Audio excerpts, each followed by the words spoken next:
Hello friends, నేను శరణ్యాని. ఇవాళ ఇది ప్రేమంటారా రెండో భాగం చదువుకుందాము. రమణమ్మ గారు చిరాకు పడుతూ ఉన్నారు. పూజ గదిలోకి వెళ్ళింది అంటే బయటకు రాదు. మనుషులు చచ్చినా పట్టించుకోదంటూ తిట్ల దండగా మొదలుపెట్టారు. అబ్బా, ఏంటమ్మా మీరు ఎప్పుడు ఏదో ఒకటి అంటూ ఉంటారు. శైలజమ్మ గారు ఎంతో మంచివారు, మీకేం తెలుసు? పక్కింటి శాంతమ్మ గారింట్లో పనిచేస్తున్నాను కదూ, వాళ్ళ కోడలమ్మో భరించలేరు.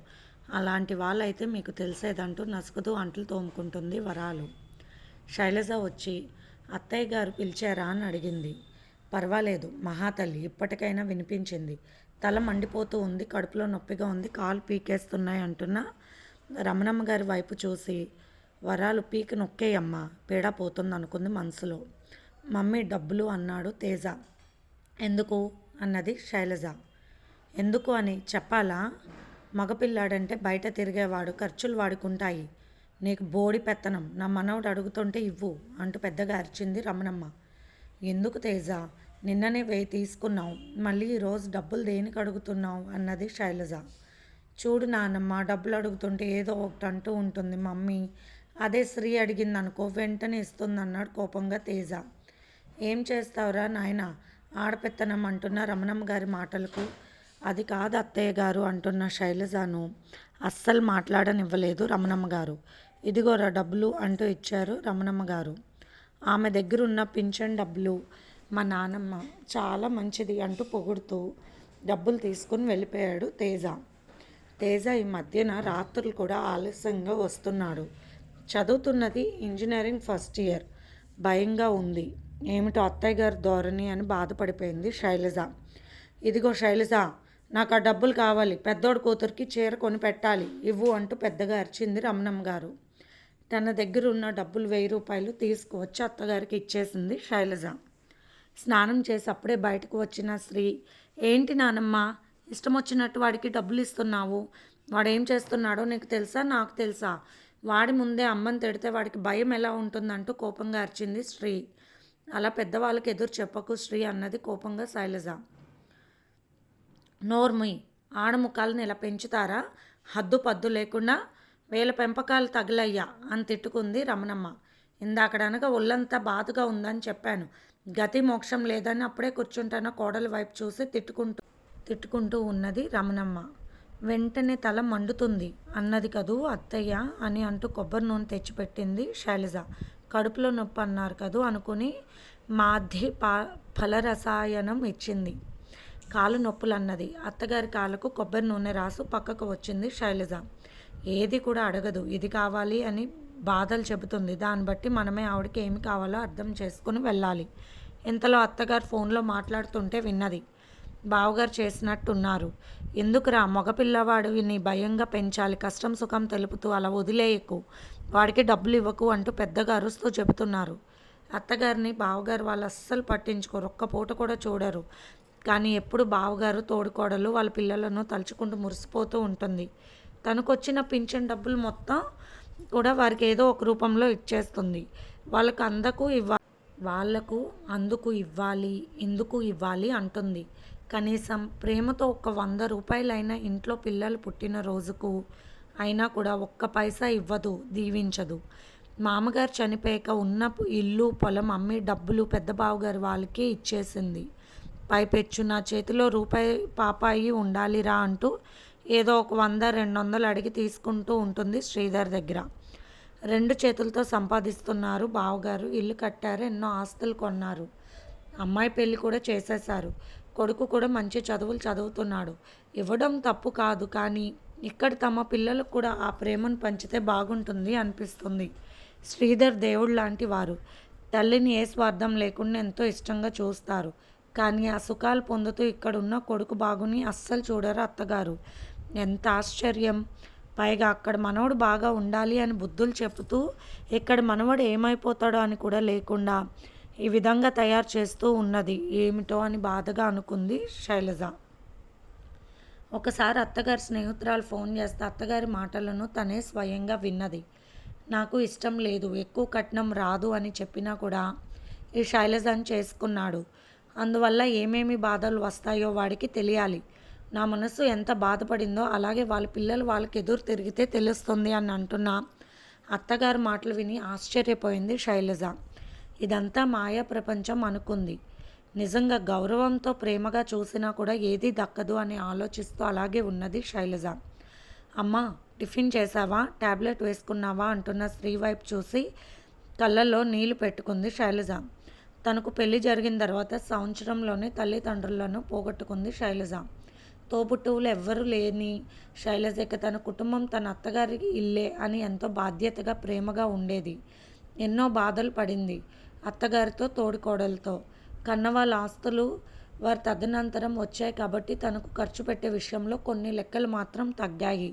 కానీ తను ఇస్తున్న ప్రేమకు అత్తగారు చేస్తున్న ప్రతి పనికి కూడా మనసులో ముళ్ళు గుచ్చున్నట్టుగా ఉండేది శైలజకు. ఏమీ అనలేని మనస్తత్వం. శ్రీధర్కి చెప్పాలి తప్పదు కొడుకు గురించి అనుకుంది శైలజ.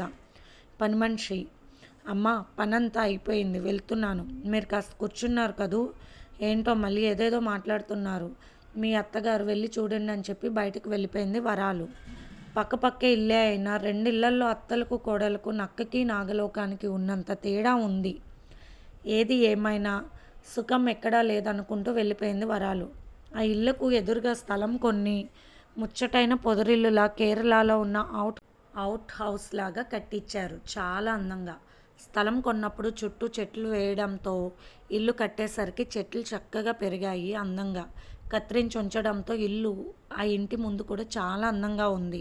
ఎదురుగా ఒక చక్కటి అందమైన ఫౌంటైన్, అక్కడ రాధాకృష్ణుల విగ్రహాలు, చుట్టూ ఆర్చిలాగా కట్టించి అందులో రకరకాల పూల మొక్కలు వేశారు. అద్భుతంగా ఉంది ఆ ఇల్లు. శైలజ అప్పుడప్పుడు డాబా మీదకు వెళ్ళి ఆ ఇంటి వైపు చూస్తుంది. ఎంత చక్కటి ఇల్లు, ఎవరు ఇక్కడ కాపురం ఉండే దంపతులు అని ముచ్చట పడేది. అలాగే శాంత కూడా అనుకునేది, చాలా చక్కగా ప్రతి విషయాన్ని ఎంతో అద్భుతంగా ఏర్పరచుకుంటున్నారు అని ముచ్చట పడుతుంది ఆ ఇంటి వైపు చూసే శాంతమ్మ గారి విషయము. పని మనిషి వరాల ద్వారా తెలుసుకున్న శైలజ శాంతమ్మ గారి ఓర్పు చూసి ఎంతో బాధపడేది. అలాగే శైలజ మంచితనం గురించి పని మనిషి ద్వారా తెలుసుకున్న శాంతమ్మ గారి ఓర్పు చూసి ఎంతో బాధపడేది. అలాగే శైలజ మంచితనం గురించి పని మనిషి ద్వారా తెలుసుకున్న శాంతమ్మ గారు మంచికి మంచి దొరకదేమో మరి అనుకునేది. శాంతమ్మ గారు అలాగే చూస్తూ ఉన్నారు ఎదురింటి వైపు. ప్రేమ నిలయం అని ఇంటి పేరు పెట్టుకున్నారు. ఈరోజే వాళ్ళు చేరారు ఇంట్లో. పెద్ద జంట ఇద్దరే కనిపిస్తున్నారు. ఎవరు లేరే అనుకున్నది శాంత. తాంబూలం తీసుకుని వెళ్దురు కానీ రండి అంటూ కొత్త ఇంట్లో చేరిన గాయత్రి గారు శాంత గారిని పక్కింటి శైలజ వాళ్ళను పిలిచారు. ఇద్దరూ వెళ్ళి తాంబూలం తెచ్చుకున్నారు. వారింట్లోకి వెళ్తే ఎంతో ఆనందంగా అనిపించింది శాంతకు. ఆనంద్ గారు మాట మాటికి గాయత్రి గాయత్రి అంటూ పిలుస్తూ ఉంటున్నారు. నవ్వుతూ ముచ్చటగా, చెప్పాలంటే కొత్త జంటలా ఉన్నారు. వారి ముఖాల్లో ఆనందం సంతోషం కొట్టొచ్చినట్టు కనిపిస్తుంది. ఇంచుమించు తమ వయసుల వారే వాళ్ళు అనుకున్నది శాంత. అలాగే శైలజ కూడా ఆలోచిస్తూ ఉంది. నిజంగా ఈ మధ్య వయసుకు వచ్చేసరికి ఎన్నో సమస్యలు ఉంటాయి కళ్ళ ముందు. శాంతక్క గారిని చూస్తూ ఉంటే తెలుస్తుంది. కానీ ఆ దంపతుల ముఖాల్లో ఉన్న ఆనందం చూస్తుంటే చాలా సంతోషంగా అనిపించింది. ఈ రోజుల్లో ఈ వయసులో ఇలా ఇద్దరే జంటగా ఉండడానికి తమకు తామే స్వయంగా కట్టించుకున్నారు ఇల్లు. వారిద్దరే ఉంటారట. పిల్లలకు పెళ్ళిళ్ళు అయ్యాయి. ఢిల్లీ, బొంబాయిలో ఉంటున్నారు. వారికి పిల్లలు, వారి బాధ్యతలు వారివే అని చెప్పారు గాయత్రి గారు నవ్వుతూ. బాధ్యతలన్నీ తీరిపోయి ఇప్పుడు మేము ప్రేమ నిలయం కట్టించుకున్నాము అంటూ సరదాగా చెప్పారు నవ్వుతూ గాయత్రి గారు. ఎంత విచిత్రం! పిల్లలు అని ఏ బాధ ఏ బాధ్యత లేకుండా ఇలా ఉండగలగడం అదృష్టమే. అది అందరికీ సాధ్యమయ్యే విషయమా అనుకున్నారు శాంత గారు. అది తన భర్త లాంటి మనస్తత్వం ఉన్న వారితో అసలు కుదిరే పనే కాదు. బావిలో కప్పలా ఉన్న తమలాంటి వారి బ్రతుకులు అలాగే ఉండాలి అనుకుంటారు కుటుంబ సభ్యులు చాలా వరకు. తన బతుకులాగా అనుకుంటున్న శాంత గారు ఆశ్చర్యంగా చూస్తున్నారు. చాలా సంతోషంగా తన భర్త గురించి తన గురించి ఏమాత్రం పొరపొచ్చలా లేకుండా ప్రతి విషయాన్ని చెబుతున్నారు గాయత్రి గారు. నాకు ఇల్లు ఇలా ఉండాలని ఇష్టం. ఆయన అందుకే ఈ చుట్టుపక్కలంతా పచ్చగా ఉంటుందని ప్రాంతంలో స్థలం కొని ఉంచారు. పైగా మనకు కొండలు దగ్గరగా కనిపిస్తూ ఉంటాయి. పక్కనే కృష్ణా నది పాయ కూడా ఉంది. అందుకే ఆ వాతావరణం కావాలని ఇక్కడకు దగ్గరగా ఉందని నా కోరిక ప్రకారం స్థలం కొని ఇల్లు కట్టించారు. ఇల్లు సగం అయ్యే వరకు కూడా నాకు తెలియదండి. ఒక ఇల్లు కట్టించుకుంటే ఎలా ఉండాలి అంటూ సలహాలు అడిగినట్లు అడిగేవారు. వేరే వాళ్ళకి చెప్పాలనేవారు. దగ్గరుండి ఇల్లు కట్టించే రోజుల్లో ఎందుకండి తరచుగా ఎక్కడికి వెళ్తున్నారంటే, నా ప్రేమ దగ్గరకు వెళ్తున్నానని నవ్వేవారు. అన్నీ అల్లరి మాటలు అనుకునేదాన్ని. తీరా చూస్తే నేను కోరిన ప్రతి కోరిక ఈ ఇంట్లో ఉంది. ఇంటిని చూడగానే చాలా ఆనందం కలిగింది. పైగా ఇక్కడున్న చెట్లన్నీ కూడా నాకు చాలా ఇష్టమైనవే. సేకరించి ఎంత ఖరీదైనా కూడా నాటించారంటూ సంతోషంగా చెప్పారు గాయత్రి గారు. అబ్బా! మీ ఇంటి చుట్టూ గార్డెన్ మీకు ఇక్కడ కలవ పూలు ఇలా పెంచుకోవచ్చని ఐడియా రావడం చాలా బాగుంది. ఈ అక్వేరియం ఇక్కడ అన్నీ భలే సెట్ చేశారు. పైగా పక్కనే ఉయ్యాలకు అల్లించిన అందమైన పూల తెగలని ముచ్చటగా నవ్వుతూ అంటున్న శైలజ వైపు చూసి, మాకు పెద్దగా పనులుండవు. ఉద్యోగంలో రిటైర్ అయ్యారు ఆనంద్ గారు. ఇద్దరం కలిసి ఇంటిని శ్రద్ధగా చూసుకుంటాము. చెప్పాలంటే వంట ప్రయోగాలు ఆయనే ఎక్కువ చేస్తూ ఉంటారు. చూడండి, గార్డెన్ మధ్యలో కిచెన్ రూమ్ అంటూ చూపించారు గాయత్రి గారు. అక్కడ కొత్తిమీర, ఉల్లిబొందు, క్యాప్సికమ్ రకాలు, టొమాటో, పచ్చిమిర్చి, కరివేపాకు ఇంకా రకరకాల కూరగాయల మొక్కలు అవన్నాటితో కూడా వంట రూమ్ లాగా అవసరమైన చెట్లతో చక్కగా డిజైన్ చేయించారు. అక్కడే అరటి చెట్టు, ఆ ప్రాంతం వరకు నీడనిచ్చే చెట్లుగా 3 ఏళ్లకు కాపు వచ్చే గంగా భవాని కొబ్బరి చెట్లు నాటించారు అందంగా. ఏ పక్క చూసినా ఒక కళాత్మకత కనిపిస్తుంది. చాలా వెరైటీస్ చేస్తూ ఉంటారు. ఆరోగ్యకరమైనవి మా వారని నవ్వుతూ చెప్పి, మీకు కుదిరితే కాలక్షేపానికి రావచ్చు ఇక్కడికంటూ చెప్పారు గాయత్రి. అసలు కొత్తవారన్న భావన లేకుండా ఎంతో చక్కగా మాట్లాడుతున్నారు. గాయత్రి గారిని చూసి ఆశ్చర్యపోయారు శైలజ, శాంత గారు. పైగా చెట్లను ముచ్చటగా సంరక్షణ చేస్తున్న ఆనంద్ గారి వైపు చూసి హెల్ప్ చేసే భావాలు ఎక్కువ అనుకున్నారు. యూట్యూబ్లో ఆరోగ్య విషయాలు, వాటితో పాటు ప్రేమగా ఇంటిని మలుచుకునే విషయాలు చెబుతున్నారు గాయత్రి గారి దంపతులు అంటూ ఆశ్చర్యంగా శైలజ శాంత గారికి చూపించింది ఒకరోజు. అబ్బో, చాలామంది ఫాలోవర్స్ ఉన్నారు వీళ్ళకు అని చెప్పింది శైలజ. చిత్రంగా ఉన్నారు, చాలా మంచి వాళ్ళు చేరారు మన ఇంటి ముందని ముచ్చటపడ్డారు. ఈరోజు సాయంత్రం కాసేపు అక్కడికి వెళ్ళి కూర్చుందామా అక్క అని అడిగింది శైలజ. తప్పకుండా, నేను కూడా పని తొందరగా ముగించుకుని వస్తాను శైలజ అని చెప్పింది శాంత. సాయంత్రం 4 గంటలకు వెళ్ళారు. చుట్టూ చెట్ల మధ్యలో టేబుల్ వేసుకుని, చైర్స్ వేసుకుని ఏదో తాగుతూ ఉన్నట్టున్నారు. ఇద్దరూ నవ్వుకుంటూ మాట్లాడుకుంటున్నారు ఆనంద్, గాయత్రి గారు. ఎందుకులే, తర్వాత వద్దామని వెనక్కి తిరిగిపోయారు.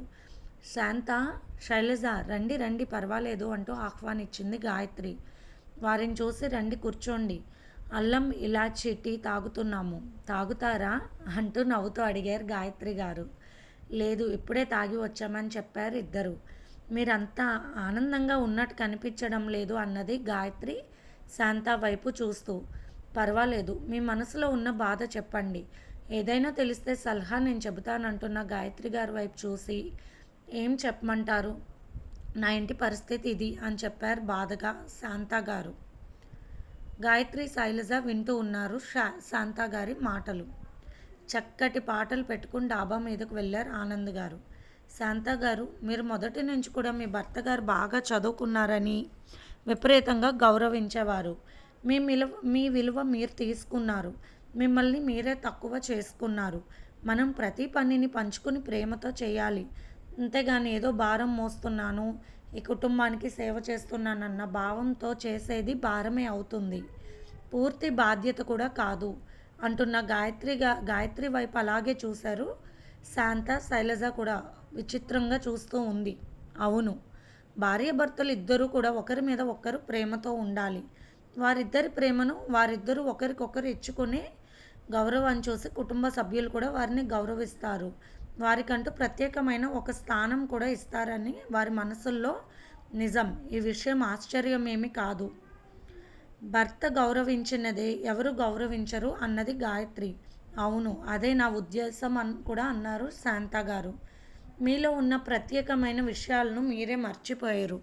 చిన్న చదివాను అన్నట్లు ఏదో మిమ్మల్ని మీరు తక్కువ చేసుకొని మీరు ఒక పక్కగా ఒక మూసలో ఉండిపోయారు. నేను వీరికి చాకరీ చేయడానికి పనికి వస్తానని ఒక భారమైన మనసుతో కుటుంబ సేవలోనే మీ జీవితాన్ని గడుపుతున్నారు. ఇలా జరగడంలో మీరు చేసుకున్న తప్పు కూడా ఉంది. మిమ్మల్ని మీరు మర్చిపోకూడదు ఎప్పుడు. భార్యాభర్తల బంధం గొప్పదే, కుటుంబ బాధ్యత కూడా గొప్పదే. అందుకు ఎవరి విలువ వారు పోగొట్టుకోకూడదు. పోనీ కుటుంబ బాధ్యతను పూర్తి ప్రేమతో మీరు చేయగలుగుతున్నారా అన్నది గాయత్రి. అంటే నాకు అర్థం కాలేదు అన్నది శాంత. అంటే వీళ్ళకు నేనెందుకు చెయ్యాలి, ఇంతేనా నా జీవితం అని ఎప్పటికప్పుడు మీ మనసు మిమ్మల్ని వేధిస్తుందా లేదా? ఇది ప్రేమంటారా? ఇది ప్రేమంటారా? కుటుంబం పట్ల మీకున్నది అని ప్రశ్నించిన గాయత్రి గారి వైపు చూసి మౌనంగా ఉండిపోయారు శాంత. అవును, తను 24 గంటలు కష్టపడుతున్నాను, అందరికీ సేవ చేస్తున్నాను, తప్పక నన్ను ఎవరు కూడా పట్టించుకోవడం లేదన్న భావన శాంత గారిలో ఉంది. అందుకే మౌనం వహించారు. లేదు, మీ మనసులో ఆ భావాలు ఎవరికైనా ఉంటాయి. ఎందుకంటే మీరు మీలోని కొన్ని అందమైన భావాలను మీకు మీరే పరిస్థితులను బట్టి చంపేశారు. మీలో ఉన్న ఆశయాలు ఏది కూడా తీరకపోతే, నేనిక వీరికి సేవ చేయడానికి తప్పితే నాకంటూ ఒక జీవితం లేదు అన్న నిస్సహాయతకు మీరు లోనయ్యారు. మీ మనసు చేసే సంఘర్షణ తట్టుకోలేకపోతున్నారు ఇప్పుడు. కానీ పరిస్థితులు మారాలంటే కూడా మీరే మారాలి. మిమ్మల్ని మీరు ప్రూవ్ చేసుకోవాలి. మీకు ఏదో ఒక విషయంలో మంచి టాలెంట్ ఉండవచ్చు. అది మీ ఇంటి వరకే పరిమితమైనప్పుడు నేటి నాగరికత ప్రపంచంలో అది పెద్ద విలువ తెచ్చుకోదు. కానీ మీలో ఉన్న గొప్ప విషయాన్ని నలుగురు గుర్తించినప్పుడు అదే విషయాన్ని కుటుంబ సభ్యులు కూడా గుర్తిస్తారు. చూసారా ఎంత చిత్రము! ఎన్నో కళలలో ఆరితేరిన ఎందరో కూడా ఉన్న ప్రాంతాలలో ప్రగతి సాధించలేక పక్క రాష్ట్రాలకు వెళ్ళి విజయం చూశాక అప్పుడు మన ప్రాంతాల వారు వాళ్ళకు గౌరవంతో గొడుగు పడతారు. అది కాలం తీరు. నాగరికతల వల్ల వచ్చిన మార్పు మారుతున్న కాలంతో పాటు మనము మారాలి, ఎవరిని ఇబ్బంది పెట్టే రీతిలో కాకుండా. ఇక్కడ ఎవరి టాలెంట్ వారు నిరూపించుకోవాల్సిన పరిస్థితి. ఇది ఫ్రెండ్స్, రేపు మళ్ళీ కలుద్దాము. మళ్ళీ రేపు ఇంకొక ఎపిసోడ్తో కలుద్దాం ఫ్రెండ్స్. మీ అమూల్యమైన సమీక్షలు కామెంట్స్ రూపంలో తెలియచేయండి. మీకు కథ నచ్చితే కనుక లైక్ చేసుకోండి. Bye friends.